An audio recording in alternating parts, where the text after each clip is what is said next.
Century 21 et ses 915 agences immobilières au service de vos projets partout en France présentent Sud Radio Conseil de famille.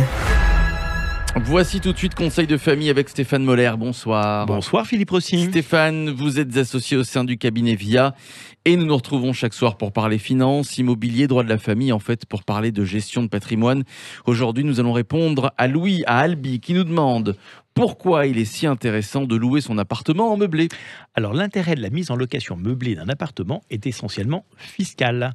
Et Philippe, nous avons déjà abordé ce thème. Oui, dans une chronique que vous pourrez d'ailleurs retrouver sur le site de Conseil de famille. Souvenez-vous Philippe, nous évoquions dans cette chronique qu'il y a deux familles de revenus locatifs. Un appartement loué nu rapporte des revenus fonciers, dont nous avons déjà décrit les caractéristiques fiscales. Ce bénéfice est taxé sur la tranche marginale d'imposition à laquelle on ajoute la CSG et la CRDS. Donc très largement taxé, et je me souviens aussi pour le régime BIC, il est presque possible de gommer la fiscalité sur les revenus locatifs.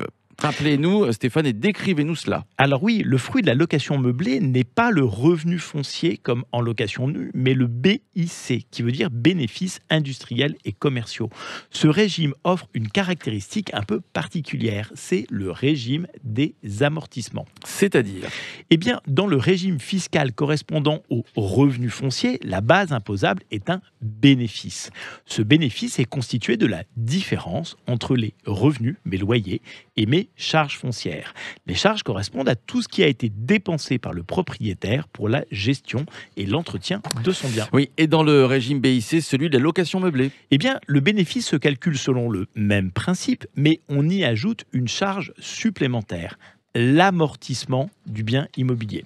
Prenons un exemple. Imaginons un bien immobilier dont la valeur est de 100 000 euros. Cet appartement rapporte 5 000 euros par an de loyer.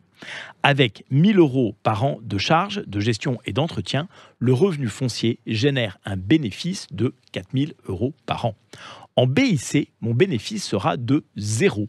Je n'aurai pas de bénéfice et donc pas d'impôt. Et comment cela se fait-il, Stéphane ? Eh bien, mon appartement de 100 000 euros, je vais l'amortir sur une durée de 25 ans. Je vais donc passer 4 000 euros de charges par an. Ces charges sont comptables, elles sont en fait fictives, je ne les décaisse pas. Mais associées à mes 1 000 euros de charges d'entretien et de gestion, les charges globales sont portées à 5 000 euros.